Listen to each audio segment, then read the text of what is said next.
Capítulo 13. Amores de presidentes, 1879-1930.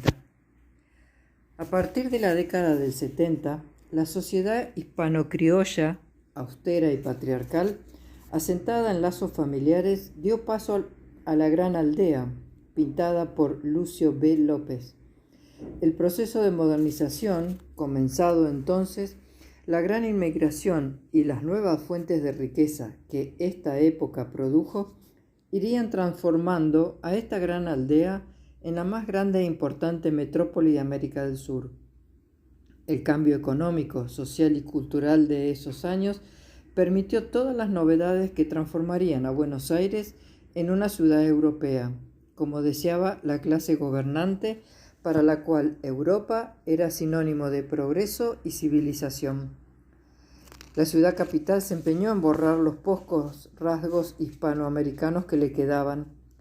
El emprendedor intendente Torcuato de Alvear, hijo del general de la Independencia, y en una fiebre renovadora terminó con los últimos vestigios coloniales, el fuerte y la pintoresca Recoba que cortaba en dos la actual Plaza de Mayo. Como la ciudad no tenía avenidas, hizo construir la primera de ellas. Para eso, tuvo que arrasar con 10 cuadras de edificación y rebanar un pedazo del Cabildo. Surgió así la calle más elegante de Buenos Aires, la Avenida de Mayo, que se fue engalanando con magníficos edificios como el de La Prensa o la nueva sede del Club del Progreso. Quedarían, sin embargo, algunos recuerdos de la antigua aldea en las lavanderas que iban a lavar su ropa al río, pasando la Alameda. El vital intendente, impertérrito ante las críticas y alentado por los elogios, siguió adelante con la piqueta para construir nuevas calles y plazas, parques, fuentes, estatuas y plantar árboles de todo tipo que llegarían a ser orgullo y característica de la ciudad. Arquitectos recibidos en Europa levantaban nuevas casas, teatros y palacetes con techos de pizarra como en París. Buenos Aires se iba convirtiendo en una ciudad cosmopolita, meta dorada de tantos inmigrantes que venían atraídos por las mejoras económicas y la promesa del preámbulo de la Constitución, donde garantizaba que iban a ser bien recibidos. Su trabajo en el campo y en la ciudad fue indispensable para lograr estos cambios. La población había crecido de un modo espectacular en todo el país. De los 1.830.214 habitantes que había en 1869, se pasó en 1895 a 4.044.911. En 1914, el censo arrojó una cifra de 7.903.662. De estos, el 30% eran extranjeros, cifra que en Buenos Aires trepaba al 50%. Entre ellos y los viejos criollos estaban formando una nueva Argentina. En los últimos años de la década del 80, el optimismo progresista había llegado a extremos de locura y la fiebre de especulación se había extendido a todos los sectores sociales. La crisis del 90 fue una llamada a la realidad. A fines del siglo XIX y principios del XX, la alta sociedad porteña vivía su Belle Époque. Buenos Aires parecía una ciudad europea, pero el país se había apresurado a creerse rico antes de tiempo. El crecimiento había sido tan rápido que no había dado tiempo a reflexionar. Tanto las familias que habían hecho grandes fortunas con el trabajo de sus estancias, como aquellas no tan poderosas pero con un buen pasar, se sentían parte de la misma clase social. Muchos de sus componentes se habían destacado en la Guerra de la Independencia o en las luchas civiles. Provenientes de familias tradicionales, ricas o por lo menos de posición desahogada, es natural que tuvieran buena educación y buen gusto para gastar dinero en edificios, objetos, vestidos, joyas, que contribuirían a embellecer y modernizar la ciudad. Buenos Aires, a principios del siglo, se sentía europea. El Teatro Colón, los fastuosos edificios de la Avenida Alvear, los jardines de Palermo, el hipódromo, las confiterías, tiendas y cafés eran un digno marco para esas personas elegantes, bien vestidas y educadas, a 1000 leguas de imaginar que todo eso terminaría con 2 pavorosas guerras mundiales iniciadas en la civilizada Europa. Anoche tuvo lugar la función de la ópera, escribe una niña en su diario el 28 de octubre de 1900. Entramos junto con el presidente. Aquello ha estado espléndido. Un conjunto admirable, dicen los entendidos, de señoras lindas, lindas alhajas, cintas, flores, todo tipo del mejor gusto. El teatro, preciosamente adornado, rebosaba. Gente que ha viajado y todo lo ha visto, dice que un conjunto mejor no se ve en ninguna parte. Hoy, que es un día precioso, fuimos a Palermo. A la vuelta, la calle florida con la iluminación es otra fiesta de gala. Allí toda la gente conocida y nada más que la conocida. Fuimos por la tarde a las carreras. No me aburrí y pasé un día agradable. He gozado del aire, de la luz, de las plantas y de la reunión de gente. Volví a oír la misma frasecita, pero esta vez dicha por unos ingleses. En cualquier parte del mundo llamaría la atención esta reunión preciosa de tantas personas lindas, distinguidas y paquetas. Y la verdad es que era cosa notable y agradable de mirar esa inmensa multitud de elegancia verdadera. Ahora esa multitud elegante está de nuevo bajo ese mismo cielo, ya ennegrecido y estrellado, participando del corso de las flores. Y me imagino desde aquí a todas esas personas que acabamos por considerar como una misma familia, ya que forman una misma sociedad en todas partes, y que en medio de ellas vemos a todos nuestros parientes y amigos. Los veo a todos desde acá bajo una lluvia de flores, escribía la niña. Palermo era una cita infaltable para que los jóvenes pudieran mirarse y saludarse desde sus respectivos coches. La avenida de las Palmeras, el lago, las niñas con sus vestidos primaverales formaban un bello conjunto. El corso de flores consistía en arrojarse ramos de uno a otro coche en demostración de simpatía o amor.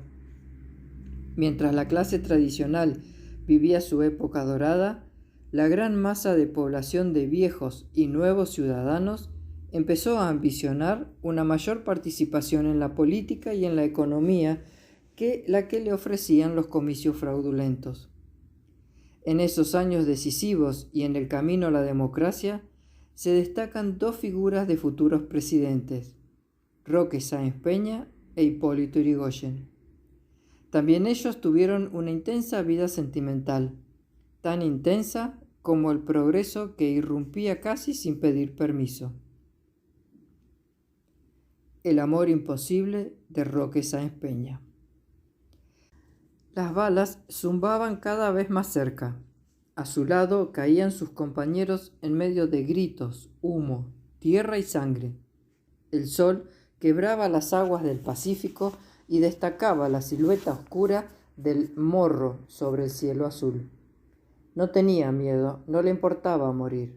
Por el contrario, buscaba la muerte, pero no una muerte cualquiera. Quería una muerte heroica, algo que compensara la angustia y el dolor que lo impulsaron a buscar ese destino. Se dio cuenta de pronto de que ya no recibía órdenes. ¿Dónde estaban sus superiores? Vio al viejo coronel Francisco Bolognesi, que trataba tan paternalmente a los más jóvenes, doblado sobre sí mismo. A Moore, capitán de navío, con la mano crispada aún sobre su arma. A los coroneles Ugarte y de la Torre, tirados entre otros combatientes muertos. Había recibido de frente la descarga y él estaba en medio. ¿Por qué yo no?, pensaba. Mientras buscaba con la vista al comandante Ramón Zavala, sintió un fuego en el brazo derecho. El enemigo se encontraba a 20 pasos.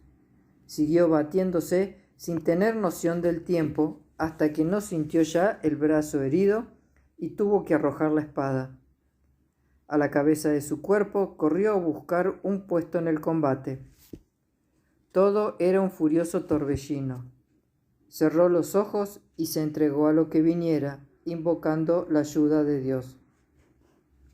Antes de caer en la inconsciencia, tuvo delante de él por un instante esa cara y ese cuerpo que imperiosamente debía olvidar.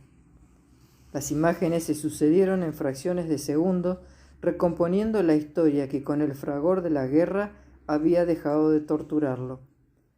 Recordaba el momento en que empezó a sentirla como una mujer deseable. Fue a la vuelta de la guerra del Paraguay. Le gustaba tenerla cerca. Era evidente que ella lo quería. Hasta creyó estar enamorado, a pesar de su fuerte espíritu de clase. Todavía no estaba en planes casarse. Había tiempo para eso.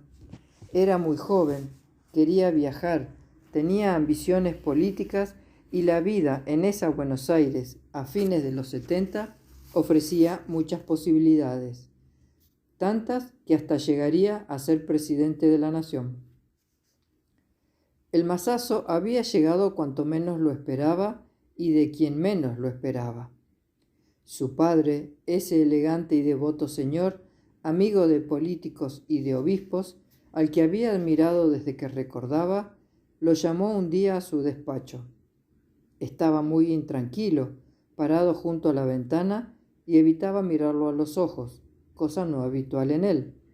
Enseguida le largó la pregunta: ¿Es cierto que estás en amores con ella? Le sorprendió que pudiera ser tan pacato como para no comprender algo tan natural en su ambiente social. Sí, ¿por qué me lo pregunta? Su padre se puso pálido y casi tambaleó. Tenés que dejar de verla. Es hija mía. Es tu medio hermana. No podía creer lo que estaba oyendo. Se sentó sintiendo que la garganta se le secaba. ¿Cómo era posible? Fue en un mal momento, continuó el padre, un tanto menos tenso al haber podido hablar. Jamás imaginé que algo así podría suceder. La cabeza de él era un caos. ¿Qué hacer? ¿A dónde escapar? Corría el año 1879. El 2 de abril, Chile, en su carrera expansionista, había comenzado la guerra con Bolivia, apoderándose de Antofagasta.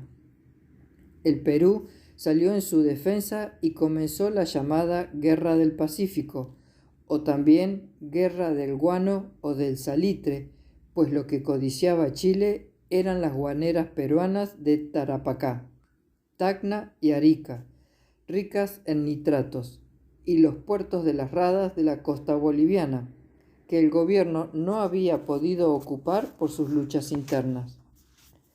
La Argentina apoyaba la causa del Perú y Bolivia, pero las opiniones diferían entre quienes querían la guerra y quienes veían imprudente participar en ella. Amparado en su nuevo lema, por la razón o por la fuerza, Chile había dejado de ser un buen vecino. En mayo de ese año se organizó un gran acto de apoyo al Perú y Bolivia en el Teatro Variedades. La euforia belicista ganaba cada vez más adeptos. Varios jóvenes porteños pensaron incorporarse voluntariamente al ejército peruano. Roque Sáenz Peña se decidió, arregló rápidamente sus asuntos y el 30 de julio estaba en Lima, pidiendo la incorporación al ejército, alegando que la causa del Perú es la causa de América, es la causa de mi patria y de sus hijos. Yo no he venido envuelto en la capa del aventurero, he dejado mi patria cediendo a convicciones profundas, no a imposiciones inmediatas de los deberes patrios, sino a inspiraciones espontáneas del sentimiento americano. Suponiendo que su país iba a entrar más adelante en la guerra, añadía: presiento la palabra que asoma en todos los labios, el sentimiento que palpita en todos los corazones argentinos. Presiento el estallido de la dignidad nacional que ha roto para siempre las pérfidas redes de una diplomacia corrompida. Tenía en ese momento 29 años y un idealismo que prueba más terrible no había podido destruir. Muchos se preguntaban cuál era la verdadera causa que había llevado a este brillante joven a tomar esa determinación. No había de ser, por cierto, el espíritu militar, del que carecía por completo. Pasaba el tiempo y ni una noticia se tenía del viajero a quienes sus allegados habían ido a despedir a Montevideo. Su familia y los amigos que conocían su tragedia temían por su vida. Sabían que había ido con la intención de buscar una muerte digna. Una crisis de su alma apasionada lo arrojó al Pacífico como remedio heroico de su amargura, diría Grusac. Entre los íntimos de Roque Sáenz Peña, Miguel Cané ocupaba el primer lugar. Los dos habían sido elegidos diputados de la legislatura en 1875. Tenían entonces 25 años y poseían una vasta cultura. Cané estaba muy preocupado por la falta de noticias. Hacía poco tiempo que había muerto su mujer, Sara Belaustegui, a la que adoraba y sabía a lo que podía llevar el abatimiento.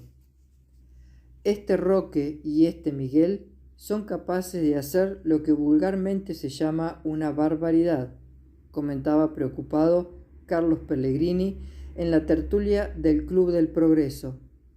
Los dos han cambiado hasta el carácter. Tal era la intensidad de sus penas de amor. Cané comenzó a obsesionarse con la suerte de su amigo, que podría estar herido, muerto o prisionero, y decidió ir a buscarlo a Perú vía Chile. En noviembre de 1879 inició el viaje, en tren hasta Villa Mercedes, San Luis, silla de posta hasta Mendoza. Luego, 5 días de marcha lenta, pausada y monótona, entre colosos de granito, al borde de precipicios estupendos, y una mañana me hallé en la cumbre de los Andes. 30 horas después, despedí a los arrieros en Santa Rosa, y en medio día de marcha llegaba a Santiago, escribía Cané. Al llegar a Chile, se encontró con el obstáculo de que el gobierno chileno, desconfiando de que el argentino le hubiera confiado alguna misión política, no le permitía viajar a Arica, escenario de guerra. Había sido muy bien recibido por la sociedad chilena y no le faltaron ocasiones de iniciar alguna relación, pero como escribía a sus amigos, no tengo alma para esas aventuras, con el corazón enterrado en otros cariños y la perspectiva de Roque muerto o herido solo en el desierto. La imagen de su amigo muerto lo perseguía y acicateaba su deseo de encontrarlo. Si Roque no ha muerto en Tarapacá o en el desierto, debe haber llegado a Arica, contra lo que se prepara una formidable expedición de mar y tierra. Pienso llegar allí antes de la acción. ¿Cómo? No lo sé. Aunque tenía varios amigos chilenos que lo trataban con gran hospitalidad, Cané empezaba a exasperarse por la incertidumbre en la etapa final de su viaje. ¿Dónde está Roque? No lo sé, pero lo veré. Aún no sé una palabra sobre él, a pesar de que a cada instante llegan aquí los nombres de algunos jefes peruanos de importancia muertos en el combate de Tarapacá. Apenas quedo solo, me parece ver a Roque muerto y me dan ganas también de morir. Quiero con toda mi alma a ese hombre que cumple su destino en silencio, sin quejas. Vamos, no pensar en él. Finalmente consiguió embarcarse en Valparaíso en un buque inglés que lo dejó en pleno mar en un bote francés con el que pudo llegar a Arica. Pero allí no le permitían desembarcar. Escribió a Indalecio Gómez, cónsul argentino en ese momento: «Le suplico, en nombre de nuestra patria común, quiera dirigirme un telegrama apenas reciba esta carta, dándome noticias de Roque Sáenz Peña, que me aseguran ha sido herido gravemente en Tarapacá. En caso de que haya muerto, dígamelo con toda franqueza». El mismo día, 22 de diciembre, pudo escribir jubiloso a los amigos: «Mis queridos muchachos, al fin estoy en Arica, tendido en una cama junto a Roque, a quien he encontrado gordo, sano y habiéndose batido como un león en Tarapacá. El chasqui que lleva esta carta para Salta sale dentro de un momento.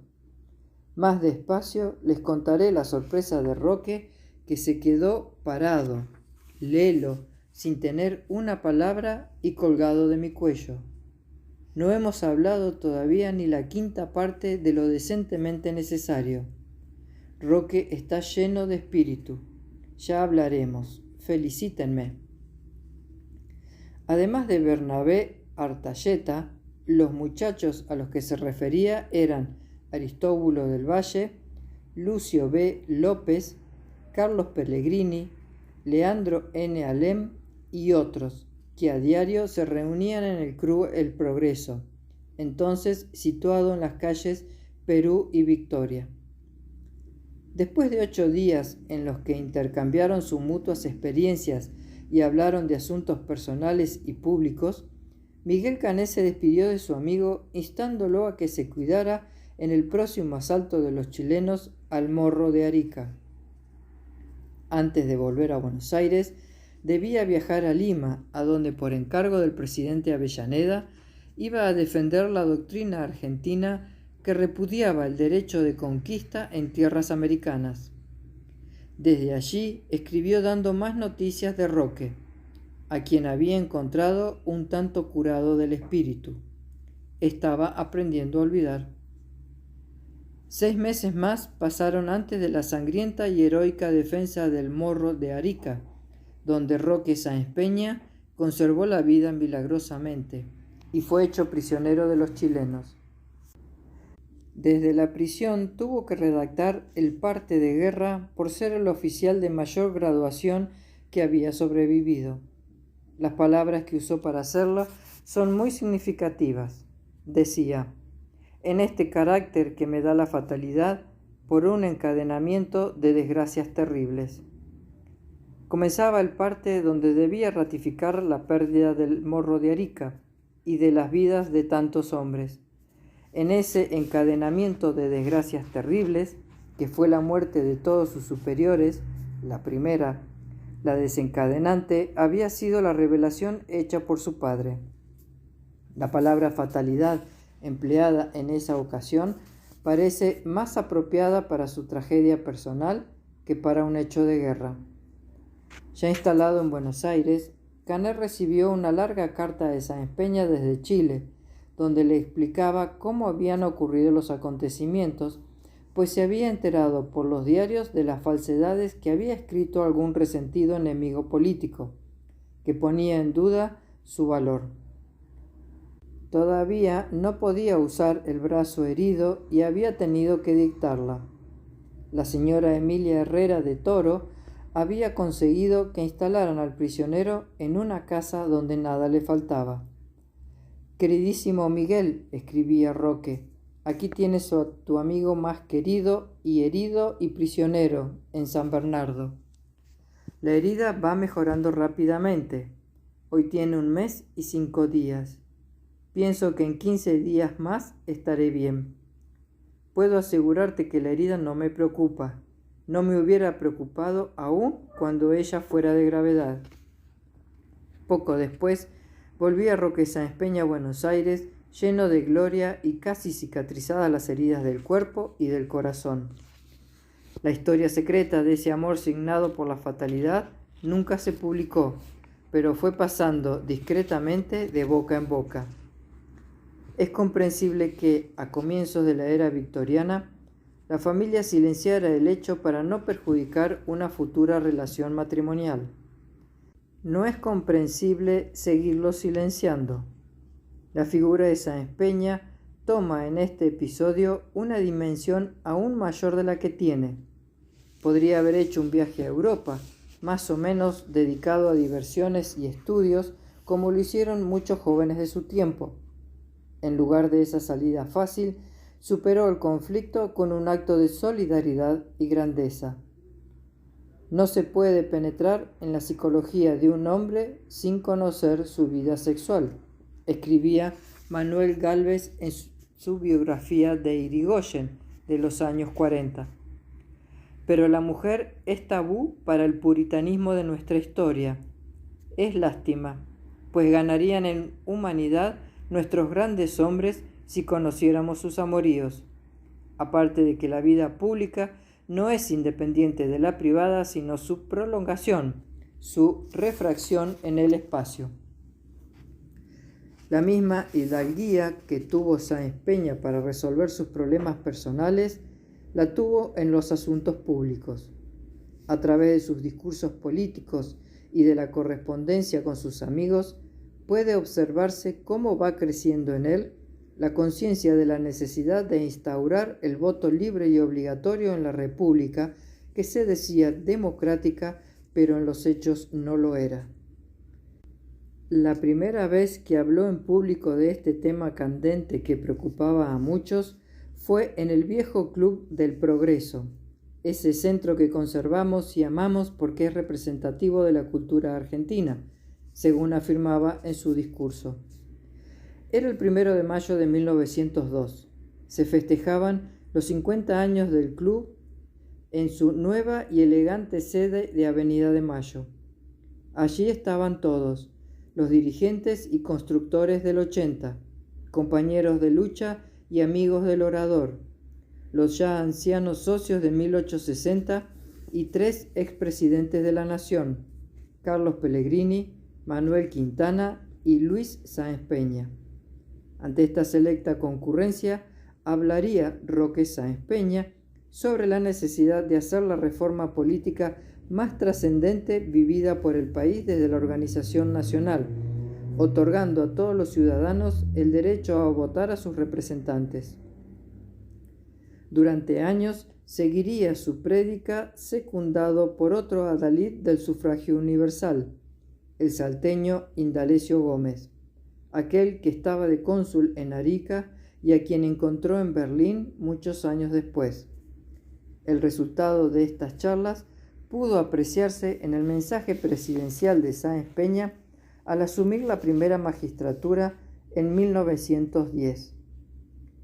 Yo me obligo ante mis conciudadanos y ante los partidos a provocar el ejercicio del voto por los medios que me acuerde la Constitución, porque no basta garantizar el sufragio, necesitamos crear y promover al sufragante. El proyecto se estudió en diputados por más de 3 meses y el 13 de febrero de 1912, Roque Sáenz Peña pudo poner su firma a la Ley 8.871. 2 años más tarde, el 9 de agosto de 1914, una multitud entristecida seguía su féretro, llevando todavía en sus oídos aquella última exhortación: quiera el pueblo votar.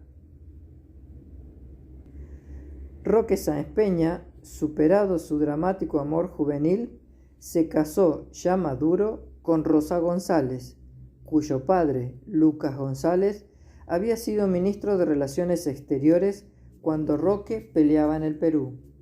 Tuvieron una hija, Rosita Sáenz Peña, que se casó con Carlos Saavedra Lamas, también ministro de Relaciones Exteriores, laureado con el Premio Nobel de la Paz. A Sáenz Peña siempre se lo recuerda por habernos dado la ley del voto universal.